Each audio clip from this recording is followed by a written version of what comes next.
With this in mind, comrades, it's a great privilege to introduce our next speaker here today, who has travelled from Jerusalem to be with us this weekend. A lifelong Palestinian activist who has also been a great supporter of our own struggle for freedom here in Ireland. Would you please give a big bull of bus for Dr. عفيف صافيه, Fatah's Deputy Commissioner for International Relations.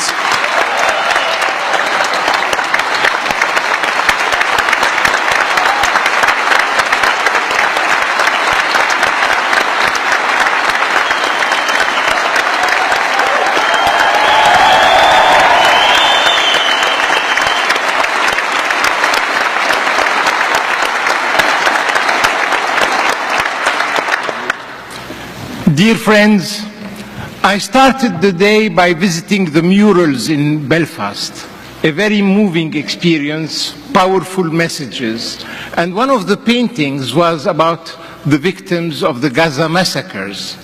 It showed a person in a wheelchair and it said, they took his land, then they took his legs, then they took his life.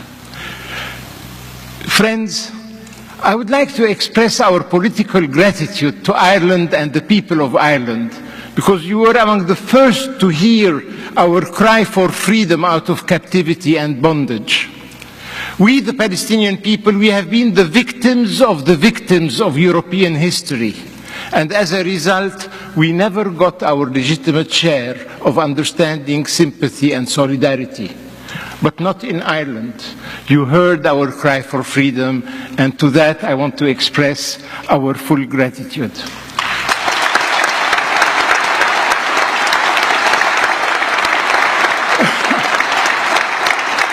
You know, those who chose to be our enemies have mobilized against us God, the Bible, Hitler, the Holocaust, and Hollywood.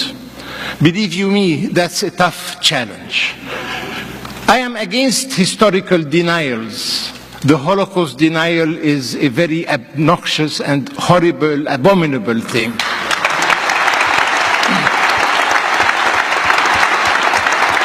And I want to remind you that we, the Palestinian people, have suffered 3 successive denials.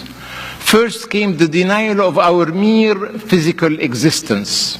Those who wanted to colonize our country pretended that Palestine was a land without a people, for a people without a land. Our mere physical existence was denied. Then we were, as you know, denied our national and individual rights, and we were collectively uprooted and expedited to the periphery of our homeland.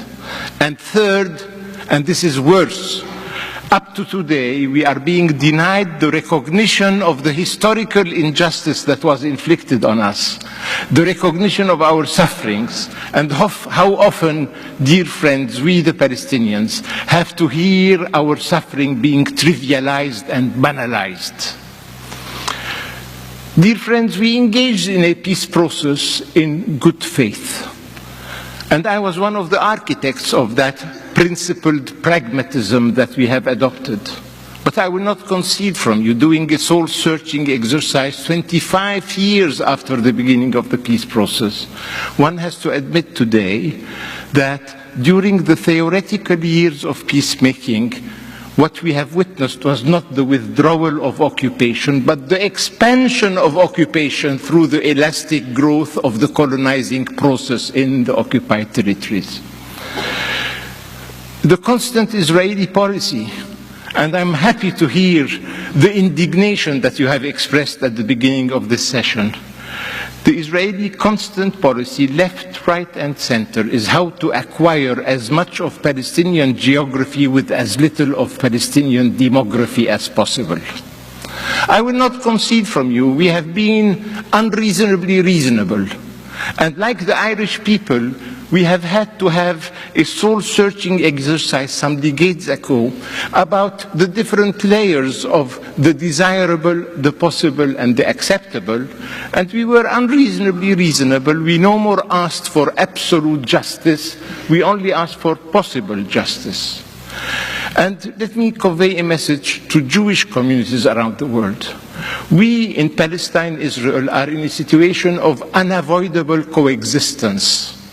And I would like to them the Jewish communities around the world and Israeli society to know that if a Palestinian state is our right, it is their duty and their moral obligation, because they, more than anybody else, know the price that we have had to pay individually and collectively.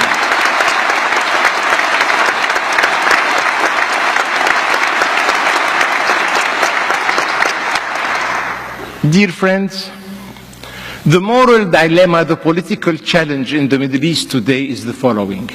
We either have one people too many, this time we the Palestinians, or we have a state which is missing and needs to be created.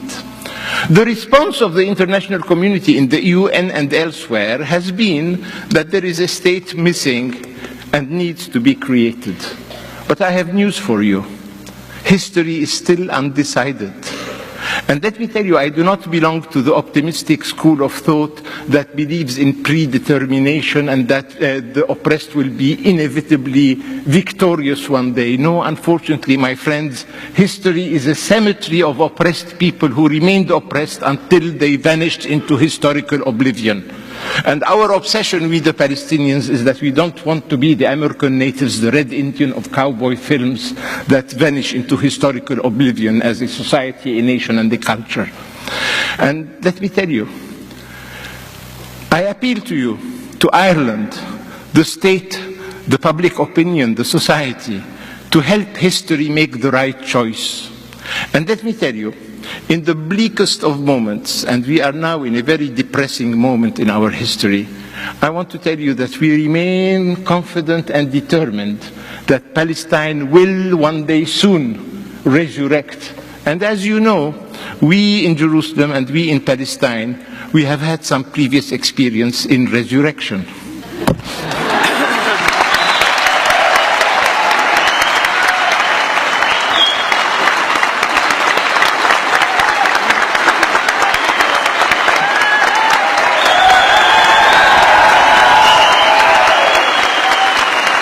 It's wonderful. And we are confident. Good luck. Yes, I'm looking forward. Sinn Féin, Goananus, Carta agus Aontas na HÉireann, Equality, Rights and Irish Unity.